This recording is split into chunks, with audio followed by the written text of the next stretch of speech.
إلا ما علمتنا إنك أنت العليم الحكيم.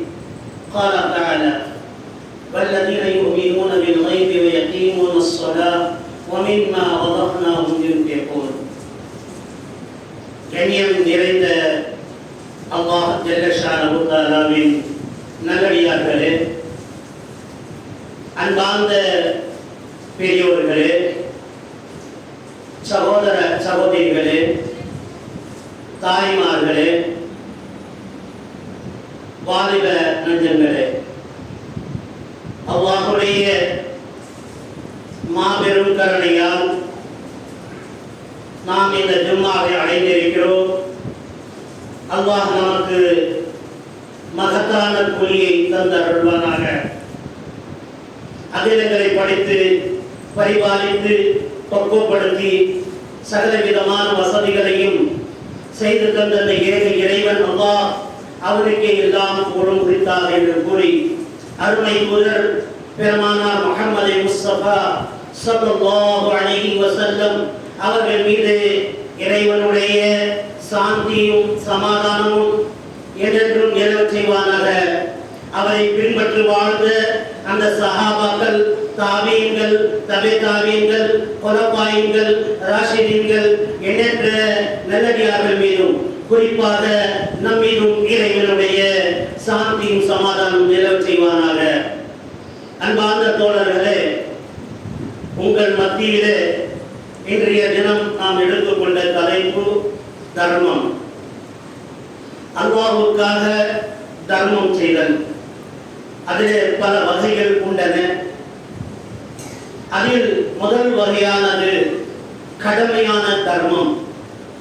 இஸ்லாமிய அடிப்படையில் நாம் பார்க்கின்ற போது இஸ்லாமிய கடமைகள் 5. முதல் கடமை கலிமா, லா இலாஹ இல்லல்லாஹ், அல்லாஹ்வை தவிர வணக்கத்துக்குரியவன் வேறு யாரும் இல்லை, முஹம்மது தூதர் பெருமானார் ஸல்லல்லாஹு அலைஹி வஸல்லம் அல்லாஹ்வுடைய தூதர் என்று சாட்சி சொல்வதும், இரண்டாவது தொழுகை நிலைநாட்டுவதும், மூன்றாவது ஜகாத் கொடுத்து வருவதும்.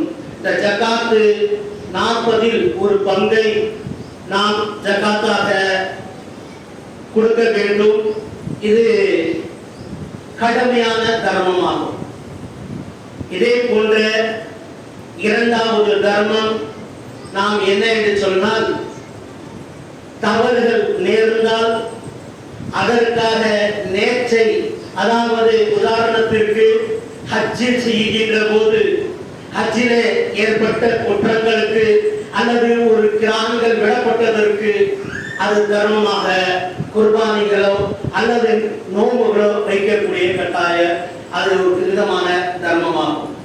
இதே போன்ற தர்மம், ஒரு கடுமையான நோன்பை வைக்கிறோம், அந்த நோன்பு நேரத்திலே தவறுகள் செய்துவிட்டால் அவர்கள் ஒரு அடிமையை விடுதலை செய்ய வேண்டும், அல்லது 60 நோன்புகள் வைக்க வேண்டும், அல்லது 60 ஏழைகளுக்கு தர்மமாக உணவு தர வேண்டும்.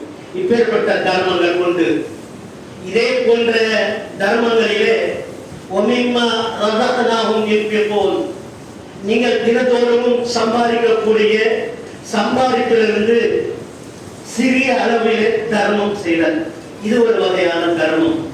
இதே போன்ற நாம் சம்பாதித்தவற்றிலிருந்து சதகாவாக ஏழைகளுக்கு தரக்கூடிய தர்மங்கள் உண்டு. இதே போல பள்ளிவாசல்களுக்கு அன்பளிப்பாக தரக்கூடிய தர்மங்கள் உண்டு. இது பல வகையான தர்மங்கள் உண்டு. ஆனால் தர்மங்கள் கட்டாயம் கொடுக்கக்கூடிய தர்மங்கள் கண்டிப்பாக கொடுத்தே ஆக வேண்டும்.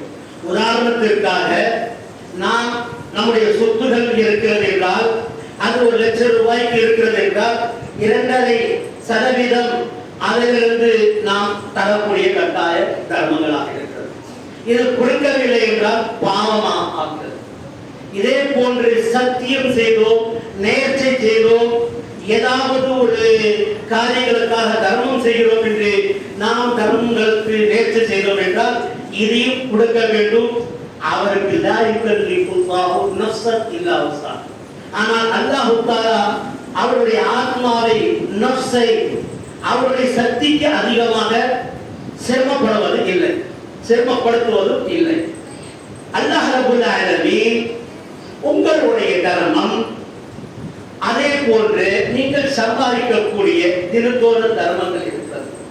அல்லதீன யுமினூன பில் கைப், யார் மறுமை நாளில் உறுதியான நம்பிக்கை வைத்திருக்கிறார்களோ அவர்களை நோக்கி அல்லாஹ் சொல்கிறான், அல்லதீன யுமினூன பில் கைப் வயகீமூன ஸலாத், அவர் தொழுகை நிலைநாட்டட்டும், அவர் தொழுகையை நிலைநாட்டட்டும்.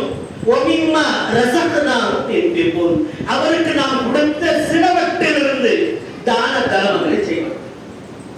டைலி ஒரு 1000 ரூபாய் சம்பாதிக்கிற, 500 ரூபாய் சம்பாதிக்கிற, அல்லாஹ் எனக்கு கொடுத்த இந்த வருமானம் அல்ஹம்துலில்லாஹ் எனக்கு போதும் என்று 1 ரூபாய் அல்லாஹ்வுடைய பாதையில் அவர் தர்மம் செய்கிறார் என்றாலும் அல்லாஹ் சந்தோஷப்படுகிறார். கொடுக்காமல் அவர் அதை சேகரிக்கிறார் என்றாலும் அல்லாஹ் வருத்தப்படுவது இல்லை. உங்களுக்காக அவன் தேவையற்றவனாக இருக்கிறார். அல்லாஹு ஸமது, அல்லாஹ் தேவையற்றவன். உங்களிடத்தில் அவன் எந்த உதவியும் எதிர்பார்க்காதவன். லம் யலிது வலம் யூலது, அவனுக்கு சந்ததியினர்களோ அவன் யாருடைய சந்ததியினரும் இல்லாதவன். வலம் யகுல் லஹு குஃபுவன் அஹத், அவனுக்கு சமமாக எவரும் வர இயலாது. அவன் அப்பேற்பட்ட அதிகாரத்தில் உள்ளவன். அவன் உங்களுடைய தர்மத்தை எதிர்பார்க்கவில்லை. நீங்கள் கொடுத்தால் அல்லாஹ் உங்களுக்கு அது அதிகரித்து தருகிறார். ஒரு ஹதீஸில் இடம்பெறுகிறது, எப்படி ஒரு ஒட்டக குட்டியோ அல்லது ஒரு குதிரையின் குட்டியோ நீங்கள் வளர்க்கிறீர்கள், அது நாளடைவில் எப்படி வளருகிறதோ, அதை வளர்ந்து பெரிதாக ஆகுகிறதோ, அதை குட்டி ஈழுகிறதோ, அது குட்டி ஈழுகிறதோ, அதற்கு அது குட்டி ஈழுகிறதோ, இதை போன்று உங்களுடைய தான தர்மங்கள் இருக்கின்றன என்று இறைத்தூதர் ஸல்லல்லாஹு அலைஹி வஸல்லம் அவர்கள் கூறினார்கள். உதாரணத்திற்காக நம்ம மதரசாவில படிக்கிற பிள்ளைகள் இருக்கின்றார்கள், அவர்களுக்காக ஒரு ஜூஸ் வாங்கி தரார்கள். அந்த ஜூஸ், அந்த கிதாபுகள், அந்த குர்ஆன்கள், கிதாபுகள் இதை வாங்கி தருகிறார்கள். இது வாங்கி தந்த காரணத்தினால் அந்த பிள்ளை படிக்கிறார்கள். அவருக்கு அது பிள்ளை படித்தது ஒரு நன்மை. அந்த பிள்ளை படித்த பிறகு அடுத்த பிள்ளை அந்த குர்ஆனை ஓதுவது அது ஒரு நன்மை. அது எத்தனை காலங்கள் இருக்கிறதோ அது நன்மை. அதே போன்று அந்த பிள்ளை யாருக்காவது ஓதி கொடுத்தால் அதோடைய நன்மை, அந்த பிள்ளை வேறு யாருக்காவது ஓதி கொடுத்தால் அதோடைய நன்மை. இப்படி நன்மைகளுக்கு நன்மை ஈட்டி தரக்கூடியது தான் இந்த சின்ன சின்ன சதகாவாக, இந்த தர்மமாக இருக்கிறது. இதே போன்ற ஒரு மஸ்ஜிதை கட்டுகிறோம். ஒரு மஸ்ஜிதை கட்டினால் அந்த மஸ்ஜிதிலே அதை பிரகமான முறையில் மக்கள் தொழுகிறார்கள்.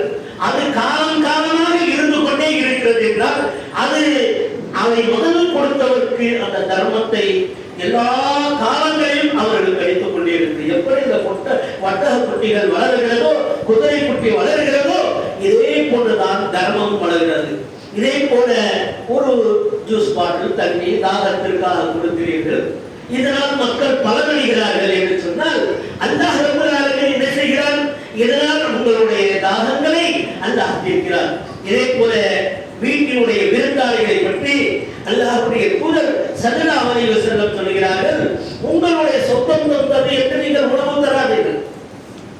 தர்மம் என்று சொன்னால் உங்களுடைய சொந்தங்களுக்காக தர்மம் என்ற அவசியம் இல்லை. உங்கள் வீட்டுக்காக யார் விருந்தாளி வந்து விட்டார்களோ அவர்கள் 40 நாட்களுடைய தர்மத்தை, அதாவது உங்களுக்கு உணவு எடுத்து வருகிறார்கள், மூஞ்சி சுரைக்காமல் நீங்கள் ஒரு நாள் உணவு தருவதை என்று இறைத்தூதர் ஸல்லல்லாஹு அலைஹி வஸல்லம் அவர்கள் சொன்னார்கள். இறைத்தூதர் ஸல்லல்லாஹு அலைஹி வஸல்லம் காலத்தில் ஒரு சஹாபி சுவர்க்கவாசி என்று இறைத்தூதர் பெருமானார் ஸல்லல்லாஹு அலைஹி வஸல்லம் அவர்களுக்கு சொல்கிறார்கள். உடனே அவர் என்ன அமல் செய்கிறார் என்று இப்னு உமர் ரலியல்லாஹு அன்ஹு அவர்கள் அவரை பின்தொடர்ந்து செல்கிறார்கள். அவரை போய் கேட்கிறார்கள், உங்களுடைய வீட்டில் நான் தங்குவதற்கு அனுமதி தருகிறீர்களா என்று கேட்கிறார்கள். தாராளமாக தங்கிக் கொள்ளுங்கள். அதே ஊருக்கார், அதே ஏரியாவில் இருக்கிறவர், அவர் வீட்டிலே சாப்பாடு உணவுகள் இருக்கிறது. ஒரு அமீரின் முஃமினீன் உமர் பின் கத்தாபுடைய மகனாகவும் இருக்கிறார்கள். இப்பேற்பட்டவர்கள் ஒரு நம்ம வீட்டில் வந்து இருக்கிறேன் என்று கேட்கிறார்கள். எந்த ஒரு கஷ்டமும் இல்லை, ஆனாலும் வராமல் வந்து கேட்கிறார்கள். கேட்கின்ற போது அவர்களுக்கு என்ன செய்கிறார்கள்? இவர் தங்கிக் கொள்ளுங்கள் என்றார்கள். அவர் 3 வேளை உணவு தருகிறார்கள். அவர் 3 நாள் தங்கி விட்டு உங்களிடத்தில் ஏதோ பெரிய அமல்களை நான் காணவில்லை என்று சொல்லிவிடுகிறார்கள். ஆனால் இதை சொல்லுவது என்ன என்று சொன்னால், எப்பேற்பட்டவர்களாக வந்தாலும் கூட அவர் மூஞ்சி சேர்க்காமல் இந்த சஹாபாக்கள் தர்மம் செய்தார்கள், உணவு கொடுத்தார்கள். இதுதான் இங்கே இப்ராஹிம் அலைஹிஸ்ஸலாத்து வஸ்ஸலாம் அவர்கள் ஒரு விருந்தாளி இல்லாமல் உணவு சாப்பிட மாட்டார்கள். அப்பேற்பட்ட இப்ராஹிம் அலைஹிஸ்ஸலாத்து வஸ்ஸலாம் இடத்திலே ஒரு புதுமையான மனிதர் வருகிறார். ஒரு புதுமையான மனிதர் வரும்போது இப்ராஹிம் அலைஹிஸ்ஸலாத்து வஸ்ஸலாம் அவர்கள் வாருங்கள் என்று அழைப்பு தந்து தன்னுடைய வீட்டிலே கட்டி வைத்திருந்த ஒரு காளை கன்றை அறுத்து அவர்களுக்கு மாமிசத்தை முன்னாடி வைக்கிறார்கள், உண்ணுவதற்காக சமைத்து. அந்த நேரத்தில் அந்த மாணவர்கள், அந்த மனிதர் சொல்கிறார்கள், நாங்கள் மாணவர்கள், நாங்கள் மனிதர்கள் அல்ல, நாங்கள் ஒரு சமுதாயத்தை சோதிப்பதற்காக வந்திருக்கிறோம், சமூக ஆர்வ கூட்டத்தினர்களை சோதிப்பதற்காக வந்திருக்கிறோம், லூத் சமூகத்தை சோதிப்பதற்காக வந்திருக்கிறோம் என்று. லூத் சமூகத்தினர்கள் ரொம்பவும் கேடுகட்ட சமூகமாக மாறிவிட்டார்கள், அவரை நாங்கள் வேதனை தண்டனை கொடுப்பதற்காக வந்திருக்கிறோம் என்று அவர்கள் சொல்கிறார்கள். உணவுகளின் பக்கம் அவர்கள் செல்லவில்லை. அப்ப யாரையுமே தெரியாத ஒரு மனிதனுக்கு அந்த இப்ராஹிம் அலைஹிஸ்ஸலாத்து வஸ்ஸலாம் அவர்கள் உணவு தரக்கூடியவராக இருந்தார். இப்படி உணவு தருவதிலே மூசா அலைஹிஸ்ஸலாத்து வஸ்ஸலாமுடைய வரலாறுகளை நாம் காண முடிகிறது. அவர்கள் விருந்தாளி இல்லாமல் உணவு உண்ண மாட்டார்களாம். அந்த அளவுக்கு விருந்தாளிகளை கண்ணியப்படுத்தக்கூடியவர்களாக இருந்தார்கள் என்பதை ஹதீஸின் மூலமாக நாம் காணப்படுகிறது. அல்லாஹ் ரப்பல் ஆலமீன் இந்த தர்மங்களை பற்றி சொல்லும் போது ஏராளமான விஷயங்களை சொல்கிறார். இந்த கடுமையான தர்மங்களையோ அல்லது ஒரு மனிதன் நேர்ச்சி செய்த தர்மங்களோ அல்லது தவறுக்காக குற்றத்திற்காக செய்யப்பட்ட தர்மங்களோ அவன் அதை நிறைவேற்றும் போது அல்லாஹ் மிகவும் சந்தோஷப்படுகிறான். என் அடியான் எப்பவும் அவன் தர்மம் செய்கிறான், அவனுக்கு அன்பை தர வேண்டும் என்றது அல்லாஹ் தஆலா ரப்பல் ஆலமீன் மாணவர்களை சொல்கிறான் என்பதை ஹதீஸின் மூலமாக கூறப்படுகிறது. உதாரணத்திற்காக, நீங்கள் சொத்து இருக்கிற நம்மிடத்தில் ஒரு 10 லட்சம் ரூபாய் சொத்து இருக்கு, 2% ஜகாத்து கொடுக்கணும். அது கொடுத்த உடனே என்ன ஆகுது சொன்னால் அல்லாஹ் தஆலா அந்த சொத்தை பாதுகாவலனா ஆகிவிடுகிறான் என்று இறைத்தூதர் பெருமானார் ஸல்லல்லாஹு அலைஹி வஸல்லம். அப்போ ஒரு சொத்தை நான் ஜகாத்தாக கொடுக்கும் போது அந்த சொத்து அவர்களுக்கு பாதுகாப்பாகிறது. தங்கம் இருக்கிறது, 85 கிராம் நம்மிடத்துல தங்கம் இருக்கிறது என்று சொன்னால் அதற்கு ஜகாத் கடமையாகிவிட்டது. அதற்கு ஜகாத் கொடுக்கும் போது அந்த சொத்து அந்த தங்கத்திற்கு அல்லாஹ் தஆலா என்ன ஆகிவிடுகிறான், அவருக்கு பொறுப்பாளனாக ஆகிவிடுகிறான் என்று இறைத்தூதர் ஸல்லல்லாஹு அலைஹி வஸல்லம் அவர்கள் சொன்னார்கள். இப்படி தர்மங்களிலே கடுமையான தர்மங்கள் இது ஜகாத் கொடுப்பதல்.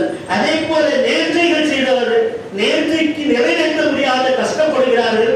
ஆனால் அதற்கான நேர்ச்சைக்கு கடன் வாங்கி கொடுக்க அவசியம் இல்லை, கடன் வாங்கி நேர்ச்சை கொடுக்க அவசியம் இல்லை. ஒரு மனிதன் என்ன செய்கிறார், நேர்ச்சை செய்ததை அவர் அதை நிறைவேற்றுவதற்கு அவருடைய கால அவகாசத்தில் வந்துவிட்டால் அவன் அதை அப்போது நிறைவேற்றிக் கொள்ளட்டும். அவருக்கு பொருளாதார வசதி வந்துவிட்டால், அவருக்கு சொத்து வசதி இருந்துவிட்டால் அவர்கள் அந்த நேர்ச்சை நிறைவேற்றிக் கொள்ளட்டும், தவறுகளுக்கான. அதே போன்ற நாம் தர்மம் என்பது இருக்கிறது, இது அப்படி அல்ல, இது அப்பேற்பட்ட தர்மங்கள் அல்ல. தர்மம் என்று சொன்னால் இது நாம் சம்பாதித்த பொருள்களுக்கும் நாம் தர்மம் செய்கின்ற போது அந்த பொருளை தர்மம் செய்த காரணத்தினால் அல்லாஹ் ஜல்லஷானஹு தஆலா சந்தோஷம் அடைகிறார், மிக மிக சந்தோஷம். இந்த அளவுக்கு சந்தோஷம் என்று சொன்னால் அல்லாஹ் ஜல்லஷானஹு தஆலா அவருக்காக அல்லாஹ் ரப்பல் ஆலமீன் அவருடைய பாவங்களை அதில் மன்னித்து விடுகிறார். இது நேர்ச்சி இல்லாத, அதே நேரத்தில் குற்றத்திற்கான தண்டனைக்கு செய்யக்கூடிய தர்மங்கள், கடுமையான தர்மங்கள், இவைகளெல்லாம் விட்டு ஒரு மனிதன் சாதாரண முறையில் எனக்கு அல்லாஹ் கொடுப்பதற்காக நான் தர்மம் செய்கிறேன் என்று செய்கின்ற போது அல்லாஹ் ஜல்லஷானஹு தஆலா அவருடைய சக்கராத்துடைய நேரத்தில் அல்லாஹ் ரப்பல் ஆலமீன் அவனுக்கு அந்த வேதனையிலிருந்து காத்தருள்கிறான் என்று வஅன்பிகு மிம்மா ரஸக்னாகும் மின் கப்லி அய்யாதி அஹதகுமுல் மௌத் ஃபயகூல ரப்பி லவ்லா அக்கர்தனி இலா அஜலின் கரீம் ஃபஸதக வகுனா ஸாலிஹ். அவனுடைய மரண நேரத்தில் வானவர்கள் அவனுடைய பல எலும்புகளிலும் அவன் தாடைகளிலும் அடித்து வீர் பறிக்கக்கூடிய நேரத்தில் அவருடைய அந்த சதகா, அந்த கைராத் செய்யாத காரணத்தினால் அந்த வேதனையோட அவன் துடியாக துடிக்கின்ற போது ரப்பி தன்னுடைய ரப்பை நோக்கி சொல்வானாம், என்னுடைய ரப்பி லவ்லா அக்கர்தனி இலா அஜலின் கரீம், என்னுடைய வீரை நீ பறித்து விடாதே, நான் சேர்த்து வைத்திருந்த சொத்து தான தர்மங்கள் செய்துவிட்டு நான் மரணிக்க ஆசைப்படுகிறேன், சாலிஹீனாக மரணிக்க நான் ஆசைப்படுகிறேன் என்று அல்லாஹ் ரப்பல் ஆலமீன் சொல்கிறார். அல்லாஹ் அவருக்கு பதில் சொல்வானா, வலையு அஹிரல்லாஹு நஃப்ஸன் இலா அஜலுஹா. உனக்கு உயிரோட இருக்கும் போதே உனக்கு அந்த வாய்ப்பு கொடுக்கப்பட்டு விட்டது, இப்போது அந்த வாய்ப்பில்லை, உன்னுடைய உயிரை பறிக்கப்படும் என்று. அப்போதான் அந்த மௌத்தாளிகள் பார்ப்பாங்க, அந்த கண்ணெல்லாம் ஒரு சுத்தி சுத்தி வரும். என்னடா இவன் கண்ணை சுத்தி வருதுனாக்கா, மகன் சொல்றானா என்னையே பார்க்கறாரு பாரு அப்படின்னு. பெரிய மகனை பார்க்கிறாரு, மனைவியை பார்க்கிறாரு, தன்னுடைய சொத்தெல்லாம் சுத்தி பார்க்கிறாரு. என்ன அவர் பார்க்கிறது? உங்களை பார்க்கிறாரா? இல்ல, மலக்குல் மௌத் வீர் வாங்க போகிறார்கள். அந்த வீர் வாங்குவதற்கு முன்னாடி இந்த சொத்தெல்லாம் மகனே நீ என்ன செய்கிறே? தர்மம் செய்கிறே, இந்த நன்மை எனக்கு கிடைத்து விடும், அப்படி நான் சொர்க்கத்துக்கு போயிடுவேன். பாபா வந்து மகனை பார்க்கிறார்கள், கணவன் மனைவியை பார்க்கிறார்கள், பிள்ளைகளை பார்க்கிறார்கள், சொத்தெல்லாம் உணவு சேகரித்தேன், ஏன் இந்த கஷ்டம்? இதுதான் உலகத்தில் அல்லாஹ் சொல்லும்போது, யா அய்யுஹல்லதீன ஆமனு லா துல்ஹிக்கும் அம்வாலுக்கும் வலா அவுலாதுக்கும் மினல்லாஹி ஷைஆ. உங்களுடைய சொத்தும் உங்களுடைய சந்ததியினர்கள் தான் அல்லாஹ்வுடைய வணக்கத்திலிருந்து உங்களை பாராமுகமாக ஆக்கி இருக்கிறது என்று அல்லாஹ் தஆலா சொல்லி காட்டுறான். உங்களுடைய சொத்தும் உங்களுடைய சந்ததியினர் இருக்காங்க இல்லையா, அந்த பிள்ளைகளுக்காக சொத்து சேகரிக்கணும் சேர்த்து வச்சுங்க. அந்த தொழுகை விட்டு, நோன்பை விட்டு, உங்களுடைய பயணங்களை விட்டு, உங்களுடைய தொழுகை நேரத்தை விட்டு இதெல்லாம் சேகரித்த அந்த சொத்து அல்லாஹ் அதுக்கு உங்களுக்கு அல்லாஹ்வுடைய வணக்க வழிபாடு தூரமாகிவிட்டது என்று அல்லாஹ் சொல்றான். முன்னோர்கள் சொல்லும்போது அவ்வாறுக்கும் ஃபித்னா என்று அல்லாஹ் சொல்லி காட்டுறான். இந்த பிள்ளைகள் இருக்கிறார்களே, இவர்களும் உங்களுடைய சொத்தும் உங்களுக்கு ஃபித்னாவா தான் இருக்கிறது. அது எப்படி என்று ஃபித்னா என்று மாறுகிறது என்று சொன்னால், இந்த சொத்து சுகங்களை சேகரித்த அந்த பிள்ளைகளும் உங்களுடைய உற்றார் உறவினர்களும் தங்கச்சிகளும் சகோதரிகளும் இவரெல்லாம் அதை கொண்டு ஃபித்னா தான் உங்களுக்கு ஏற்படுகிறது, உங்களுக்கு துயரம் தான் ஏற்படுகிறது என்று இலாபமும் கிடையாது என்று ஒவ்வொரு இடத்துல அல்லாஹ் சொல்லும் போது அல்லாஹ் சொல்கிறார், இன்னல்லதீன கஃபரு லா துக்னிய அன்ஹும் அம்வாலுஹும் வலா அவ்லாதுஹும் மினல்லாஹி ஷைஆ வஉலாயிக ஹும் வகூதுன் நார். என்னை நிராகரித்து என்னுடைய வணக்க வழிபாடுகளை விட்டு, என்னுடைய சட்ட திட்டங்களை விட்டு, என்னுடைய வழிமுறைகளை விட்டு நீ சம்பாதித்த அந்த சொத்தும் உன்னுடைய பிள்ளைகளும் அது நரகத்தினுடைய எரிபொருளாக இருக்கிறார்கள். நரகத்தினுடைய எரிபொருளாக இருக்கிறார்கள். அதுதான் நரகத்தினுடைய கற்களாக எரிகற்களாக இருக்கிறார் என்று அல்லாஹ் ஜல்லஷானஹு சொல்கிறார். பாருங்கள், இப்போது என்ன ஆயிடுச்சு? அந்த சொத்து நாம் சம்பாதித்து நாம் சேகரித்தோம். என் பிள்ளைகளுக்கு ஆகுமே 100 ரூபாய் மஜிதில் வந்து உண்டியல்ல போட்டா யாருக்கும் தெரியாது. தெரிஞ்சு செய்யக்கூடிய தர்மம், தெரியாத செய்யக்கூடிய தர்மம் இருக்கு. அதுல தெரியாத ஒரு தர்மம் இருக்கு. மஜிதில் ஒரு 100 ரூபாய் போட்டோம், உண்டியல்ல ஒரு 50 ரூபாய் போட்டு போயிட்டோம், 1 ரூபாய் போட்டு போயிட்டோம். இது 100 ரூபாய் இருந்துச்சுன்னா கை வாங்கிருக்கலாம் பிள்ளைக்கு. ஆனா அந்த 100 ரூபாய் இருக்கிற அந்த பெரிய தர்மமாக மாற்றி தருகிற ஒரு பக்கம் என்ன, இதுதான் உங்களுக்கு ஆபத்தும் காப்பாற்றக்கூடியதா இருக்கு. ஆனால் இந்த 100 ரூபாய் இந்த பிள்ளைகளுக்காக இருக்குமே, கறி வாங்கலாம், அரிசி வாங்கியிருக்கலாம், காய்கறி வாங்கியிருக்கலாம் அந்த மனிதன் நினைக்கிறார்.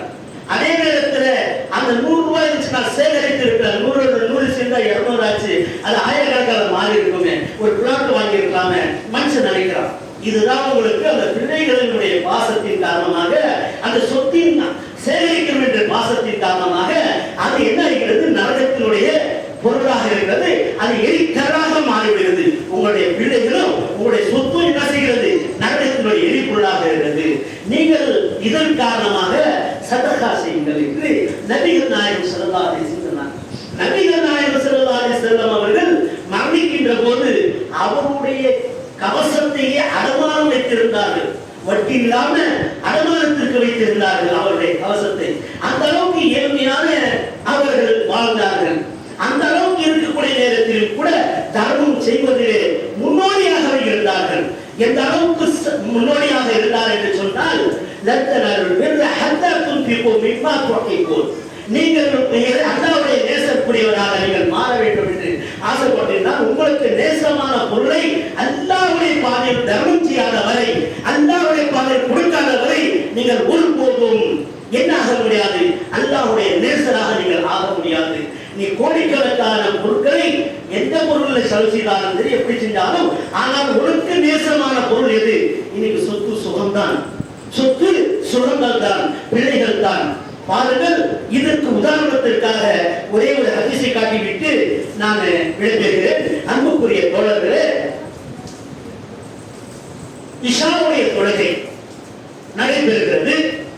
இஷாவுடைய தொழுகை நேரத்தில் அல்லாஹ்வுடைய தூதர் ஸல்லல்லாஹு அலைஹி வஸல்லம் இடத்துல சபையில தொழுது விட்டு ஒரு நபர் எந்திரிக்கிறார். அல்லாஹ்வுடைய தூதரை பசிக்கிறது, உணவு தாருங்கள். இரவு நேரம் மனைவிமார்களிடத்தில் அனுப்புகிறார்கள்.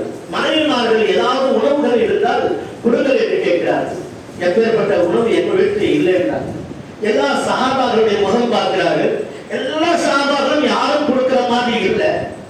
அப்போதான் சொல்கிறார்கள், அந்த அபு தல்ஹா என்று சொல்லக்கூடிய ஒரு நபி தோழர் எழுந்து நிற்கிறார்கள். அல்லாஹ்வுடைய தூதரே, உங்களுடைய விருந்தாளி. எப்படி சொல்றாரு? உங்களுடைய விருந்தாளி நான் அழைச்சு போகிறேன் என்றார். சரி, அழைச்சிட்டு போ. அபு தல்ஹா வீட்டில் மட்டும் என்ன இருக்கும்? ஒன்னும் இருக்காது ரசூல்லா தெரியும். ஆனா ரசூல்லாவுக்கு என்ன இருக்கிறது? மன திருப்தி ஏற்படுத்துறார் அவர். நான் கூட்டு போறேன் அப்படின்னு.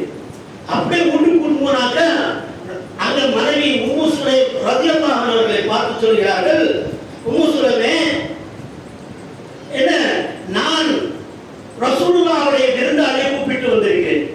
நான் ரசூலுல்லாஹ்வுடைய விருந்தாளியை கூப்பிட்டு வந்திருக்கிறேன். ஏதாவது ஒரு உணவு இருக்குமா என்று கேட்கிறார்.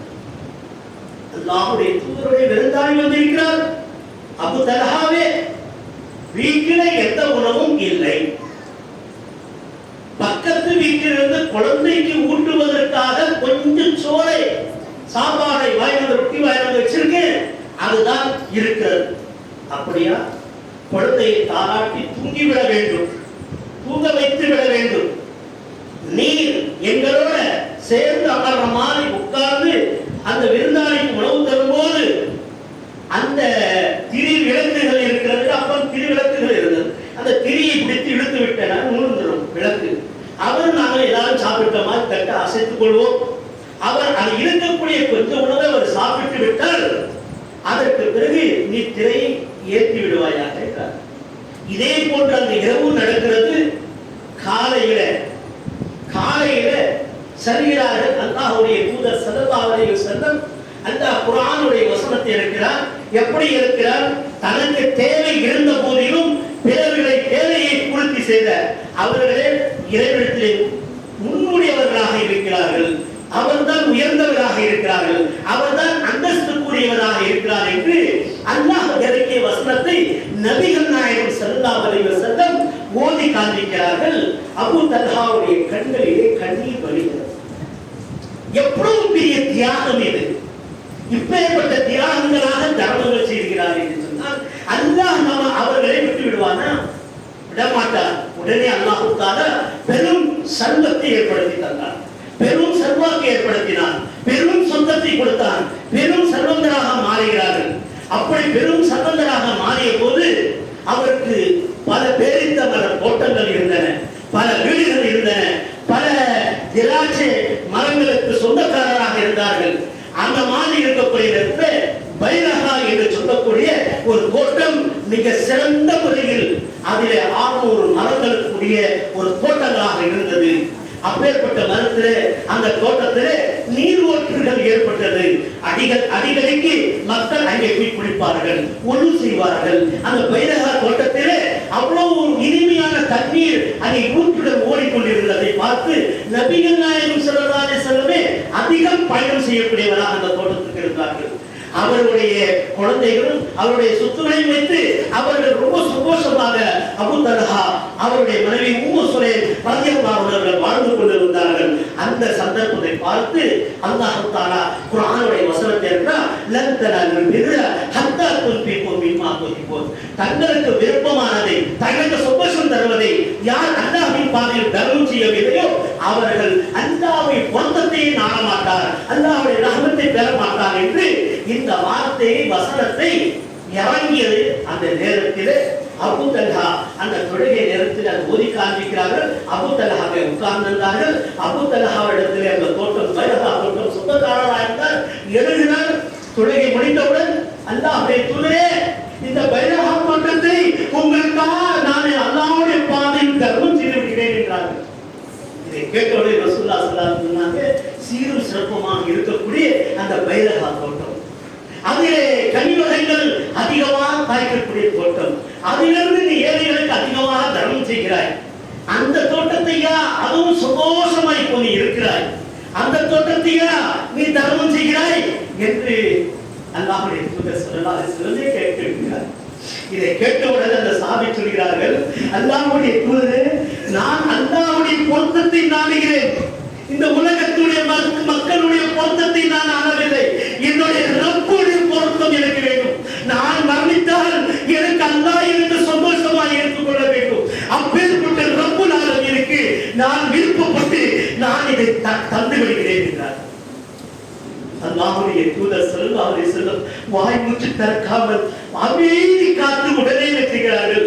பைரஹா தோட்டத்தில் அல்லாஹ்வுடைய பாதையை கொடுத்து விடு என்று அந்த சஹாபா ரசூலுல்லாஹி ஸல்லல்லாஹு அலைஹி வஸல்லம் சொல்கிறார்கள். அபூ தல்ஹா நேரா வீட்டுக்கு போறாரு. அந்த தோட்டத்திலே தான் குடும்பம் இருந்துச்சு. பைரஹா தோட்டத்திலே தன்னுடைய மனைவி நல்ல ஊஞ்சல் ஆடிக்கொண்டும் சந்தோஷத்தை கொண்டும் சொந்தத்தோட கொண்டையோடு இருக்கக்கூடிய நேரத்தில் உம்மு சலமா அல்லாஹ்வுடைய தூதர் ஸல்லல்லாஹு அலைஹி வஸல்லம் இடத்திலே, என்னுடைய அருமை மனைவியே உம்மு சுலைமே, இந்த தோட்டத்தை அல்லாஹ்வுடைய பாதையில் நான் கொடுத்து விட்டேன், நீ வெளியேறி விடு என்று சொல்கிறார்கள். மறு பேச்சு பேசவில்லை, கணவனுக்கு மறு சொல்லவில்லை. உடனே நம்மை யார் என்ன செய்கிறார்கள், குழந்தையும் தன்னுடைய துணிமணிகளையும் கொஞ்சம் ஜாமான்களையும் எடுத்துக்கொண்டு வேறு இடத்துக்கு மாறுகிறார்கள். அல்லாஹ்வுடைய தூதர் ஸல்லல்லாஹு அலைஹி வஸல்லம் அவர்கள் அந்த தோட்டத்தை ஏழைகளுக்கு பங்கிட்டு தருகிறார்கள். சில காலங்களுக்கு பிறகு இப்போது பைரஹா தோட்டம் தான் மதீனா மாநகரத்துடைய பள்ளிவாசலாக இருக்கிறது. அன்புக்குரிய தோழர்களே, நீங்கள் மதீனாவுக்கு போய் பார்த்திருந்தால் அங்கே மிம்பர் இருக்கிறது, அதற்கு முன்னாடி இருக்கக்கூடிய இடமும் அவ்வளவுதான். அதற்கு முன்னாடி இருக்கக்கூடிய 4 சப்புகள், பின்னாடி இருக்கிற 4 சப்புகள் அந்த மஸ்ஜிதுக்கு சொந்தமானது. அதுக்கு பிறகு என்ன ஆகிவிட்டது, அந்த பைரஹா தோட்டம் தான். அந்த பைரஹா தோட்டத்தை அப்படியே கொடுத்தாங்க. அந்த சஹாபாக்கள் எல்லாம் அந்த பள்ளியாசல் கொடுத்துட்டு யாருக்கெல்லாம் பங்கிட்டு விட்டாங்களோ அந்த சஹாபாக்கள் என்ன செஞ்சாங்க, அது பள்ளிவாசலாக இன்று காணப்படுகிறது. பைரஹா தோட்டம் தான் அது. இன்னைக்கும் நீங்கள் போனீங்கன்னாக்கா மதீனாவில ஒரு சந்தோஷத்தை காணப்படுவீர்கள். ஒரு அங்கே செழிப்படையான ஒரு நிலைகளை காணப்படுவீர்கள். அப்பேற்பட்ட அந்த மதீனாவிலே தான தர்மங்களை செய்யக்கூடியவர்கள் அதிகமாக இருந்தார்கள். இன்னும் பல செய்திகள் இருக்கிறது. இந்த தர்மத்தை பற்றி நாம் சொல்லிக்கொண்டே போகலாம். ஆனால் அன்புக்குரிய தோழர்களே, தர்மம் செய்ய செய்ய பலர்தான் செய்யும் தவிர தர்மம் செய்கிற நேரத்தில் குறைந்து விடும் என்று நினைக்கக்கூடியவர்கள் அவர்தான் அழிந்து விடுவார்கள். இது நினைவில் வைத்துக் கொள்ள. தர்மம் என்பது தலை காக்கக்கூடிய ஒரு விஷயம். இந்த நதினாயின் அன்பிக்கும் மிம்மா ரதனாக்கும் கவி அங்காக்கி யோவல் காப்பையும் தீஹி வர குல்லக்கும் வர ஷபா வல் காஃபிர் முஹம்மது காஃபிர்கள் அநியாயக்காரர்களுக்கு நிராகரிப்பவர்களுக்கு அவர்கள் அநீதிதான் சந்திப்பார்கள் மறுமையிலே. ஆனால் யார் தன்னுடைய சாப்பிடக்கூடிய பொருட்கள் இருந்தும் தன்னுடைய சொத்தில் இருந்தும் தான தர்மம் செய்யட்டும். ஏன் என்று சொன்னால், எந்த சிபாரிசும் செய்ய முடியாத, எந்த பரிந்தும் பேச முடியாத, யாரும் வக்காலத்து செய்ய முடியாத, யாரும் உதவி செய்து கொள்ள முடியாத மஹ்ஷருடைய மைதானத்திற்காக மறுமையை நாள் பயந்து கொண்டு அவர்கள் தான தர்மங்கள் செய்யட்டும் என்று அல்லாஹ் தஆலா வான்பிப்போ மிம்மா ரஸக்னாக்கும் அல்லாஹ் தஆலா உன்னரசலை சொல்லும்போது 3வது ஜுஸிலே சொல்லி காட்டினார். அல்லாஹ் தஆலா நிச்சயமாக அந்த மறுமை நாளில் உங்களுக்கு கடுமையான வேதனையிலிருந்து காக்கக்கூடியதாக இந்த தர்மம் இருக்கு. அதே போல இந்த தர்மம் இருக்கிறது மறைமுகமாகவும் செய்யலாம், பயங்கரமாகவும் செய்யலாம். இதற்கு உதாரணமாக அருமை தூதர் பெருமானார் காலத்தில் ஒரு சஹாபி தீனாருடைய மூட்டை கட்டிக்கொண்டு, தீனார்கள் அவர் காலத்தில் இருந்தது, அதை தன்னுடைய பையிலை கட்டிக்கொண்டு இரவில இருட்டில் போய் தர்மம் செய்கிறார். ஒரு விபச்சாரி கையில மாட்டிக்கிறது தர்மம். காலையில பேசப்படுகிறது, விபச்சாரிக்கு யாரும் தர்மம் செஞ்சுட்டாங்க, விபச்சாரிக்கு தர்மம் செஞ்சுட்டாங்க. இது இவர் காலில் விழுந்துச்சு. ஆஹா, நைட்டு நாம கொடுத்தது இருக்குல்ல, யாருக்குன்னே தெரியல, அது விபச்சாரி கையில் கொடுத்துட்டோமே, சரி இன்னைக்கு என்ன செய்வோம், இன்னைக்கும் தீனார்களை நாங்கள் எடுத்துக்கொண்டு தர்மம் செய்வோம் என்று மறு இரவுகளும் போகிறார்கள். மறு இரவும் தர்மம் செய்கிறார்கள். காலையில பேசப்படுகிறது, ஒரு திருடன் கையிலே கொடுக்கப்பட்டிருக்கிறது அந்த தர்மம் என்று. அந்த திருடனுக்கு அந்த தர்மம் கிடைக்கிறது. திருடனுக்கு கொடுத்துட்டோமே, இதை ஏற்றுப்பானா இல்லையான்னு சொல்லிட்டு 3ஆவது நாள் தர்மம் செய்கிறார்கள். அந்த 3ஆவது நாள் எப்படி செய்கிறார்கள்? அதுவும் தினமே எடுத்து போய் யாராவது நல்ல ஆளுக்கு ஆபிதின்ட்டு நல்ல விவாதத்தாளிகளுக்கு கொடுக்க வேண்டும், நல்ல பேர் எடுக்க வேண்டும், நல்ல இடத்துல சந்தோஷப்படணும், கஷ்டாளிகளுக்கு கொடுக்கணும், அப்படியெல்லாம் நினைச்சுட்டு போய் கொடுக்குறாரு. பார்த்தா 3ஆம் நாள் காலையில பேசுகிறாங்க, யாரு கொடுத்துட்டாருன்னு. ஒரு கஞ்சன், பணக்காரன், அவன் கஞ்சன் கையில் கொடுத்துட்டாரு. அப்பதான் குர்ஆனுடைய வசனத்தை இருந்தா நீங்க இரவுல கொடுத்தாலும் சரி, பகல்ல கொடுத்தாலும் சரி, அல்லாஹ் ரப்பல் ஆலமீன் உங்களுடைய தர்மங்களை ஏற்றுக்கொள்ளவனாக இருக்கிறான் என்ற வசனத்தை இறங்கினோன்னு சந்தோஷப்படுகிறார்கள். அந்த விபச்சாரியாக இருந்தவள், ஆஹா இப்படியெல்லாம் அல்லாஹ் பாதையில தர்மம் செய்யறாங்களே, நம்ம ஏன் விபச்சாரம் செய்யணும், நம்ம கஷ்டப்பட்டு சம்பாதிப்போம், வேலை செஞ்சு சம்பாதிப்போம் சொல்லிட்டு இந்த விபச்சாரம் செய்வதே அவ விட்டு விட்டா. 2ஆவது நாள் திருடனுக்கு ஏதோ விட்டாங்களே, ஏதோ இந்த திருடணும், இவங்கெல்லாம் இவ்வளவு நன்மையான செய்யறாங்களே, நம்மளும் நன்மை செய்வோம், நாமளும் நல்ல காரியங்கள் ஈடுபடுவோம்னு சொல்லிட்டு அவர் திருடனும் கூட என்ன ஆயிட்டாரு, அப்படி தர்மம் செய்ய அவரும் அந்த காலத்திலிருந்து திருடுவதை விட்டு விட்டார். 3ஆவது ஆளு அந்த கஞ்சனாக இருந்தவர், இப்படி எல்லாம் தர்மம் செய்யறாங்க, இப்படி எல்லாம் தர்மம் செய்யக்கூடிய நேரத்தில் என்ன இப்படி தர்மம் செய்யக்கூடிய கொஞ்சம் முன்னாடி என்ன உணவு தர்மம் செய்யக்கூடிய மக்கள் இப்படி எல்லாம் செய்யறாங்கல்ல மாஷால்லான்னு சொல்லிட்டு என்ன செய்யறாரு அவரு கஞ்சனை, அவரும் தர்மம் செய்ய ஆரம்பிச்சிருக்காரு. இந்த மாதிரி நாம் தர்மம் செய்வதை யாருக்கு செய்யணும், எவருக்கு செய்யணும் எதிர்பார்க்க கூடாது. உதாரணத்திற்காக உங்களிடத்துல கேட்கக்கூடியவர்கள் யாராக இருந்தாலும் சரி, நீங்கள் தர்மம் செய்யக்கூடிய நேரத்தில் அல்லாஹ் தஆலா உங்களுடைய தர்மங்களை ஏற்றுக்கொள்ளவராக இருக்கிறார். அல்லாஹ் ரப்பல் ஆலமீன் அந்த தர்மத்தை இக்லாஸ் மனத்துண்மையோடு செய்ய வேண்டும். 2வது பிறகு காட்டுவதற்காக செய்யக்கூடாது, அது இறைவனுக்காக மட்டும் செய்ய வேண்டும். அல்லாஹ்விடத்திலே மாஷருடைய மைதானத்திலே கோடிக்கணக்கில் தர்மம் செய்தவர் கனி என்று சொல்லக்கூடிய வல்லவனாக இருந்த, தர்மத்திலே வல்லவனாக இருந்த, பேரு புகழும் பெற்ற அந்த மனிதருடைய அந்த அழைப்பானா, அந்த நாளில் அழைக்கப்பட்டு நீ தர்மம் செய்தாய் எனக்கா, யாருக்கா எல்லா சொத்தும் நான் தர்மம் பண்ணிட்டேன் அப்படின்னு. அப்படியா, யாருக்காக தர்மம் செய்ய, உனக்காக தான் செய்தேன் இல்ல, மக்கள் பார்க்க வேண்டும் என்று தர்மம் செய்தாய், அத்தனை தர்மங்களும் அழிக்கப்பட்டு விட்டது. நீ தர்மம் செய்ததை ஒருபோதும் அல்லாஹ் நான் ஏற்றுக்கொள்ளவில்லை, மக்களுக்கு காட்டினது மக்களே புகழ் கொள்ள வேண்டும் என்று நினைத்தாய், அதோடு முடிந்து விட்டது என்று அல்லாஹ் ரப்பல் ஆலமீன் சொல்லி அந்த ஆளை நரகத்தில் தூக்கி எறிந்து விடுவான் என்று நபிகள் நாயகம் ஸல்லல்லாஹு அலைஹி வஸல்லம். கடைசியாக ஒரு சின்ன ஒரு ஹதீஸ ரசூலுல்லாஹ் ஸல்லல்லாஹு அலைஹி வஸல்லம் இரவு சஹாபாக்களுக்கு சொல்கிறார்கள், எல்லோரும் வாருங்கள், காலை பஜர் தொழுகிறேன், கொஞ்சம் முன்கூட்டி வாருங்கள், ஒரு ஜனாதாவை புல்பாட்டி எடுத்து வர வேண்டும் என்றார். பாருங்கள், ஜனாதாவை புல்பாட்டி எடுத்து வர வேண்டும்.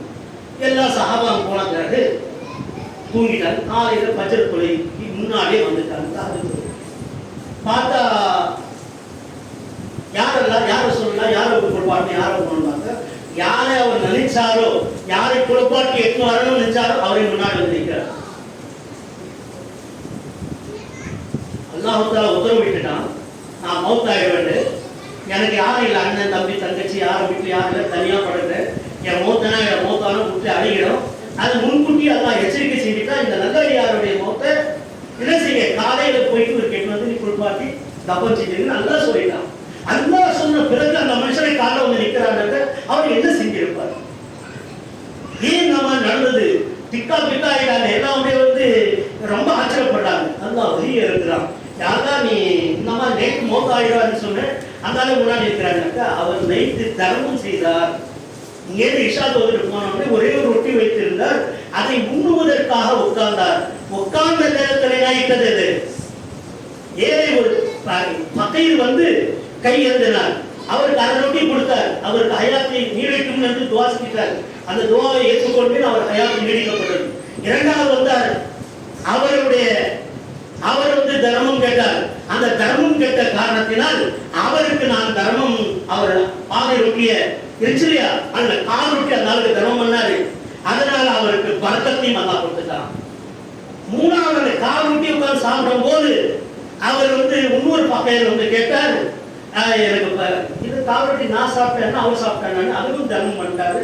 3 பேருக்கு தர்மம் செய்தனால அவருடைய பலா முசீபத்து தூரமாயிட்டது, அவருக்கு பரக்கத்தாயிட்டது, ஹயாத்து வளர்ந்து விட்டது என்று நபிகள் நாயகம் ஸல்லல்லாஹு அலைஹி வஸல்லம் அல்லாஹ் வஹீன் மூலமாக இருக்கிறாருடைய இது ஹதீஸுல் குர்சி என்று சொல்லக்கூடிய ஹதீஸாக இருக்கிறது. அன்புக்குரிய தோழர்களே, இது போன்ற தர்மம் என்பது மிக உயர்ந்த அந்தஸ்தை தரக்கூடியதாக இருக்கு. அல்லாஹ் ரப்பல் ஆலமீன் எங்களுடைய பாவங்களை மன்னித்து ஈருலகத்திலும் வெற்றியாளர்களாக எங்களை ஆக்கி அருள்வானாக. ரப்பனா தகப்பல் துஆனா இன்னக அன்தஸ் ஸமீஉல் அலீம் வ துப் அலைனா இன்னக அன்தத் தவ்வாபுர் ரஹீம் யா மௌலா யா கரீமுர் ரஹீமீன் வல்ஹம்துலில்லாஹி.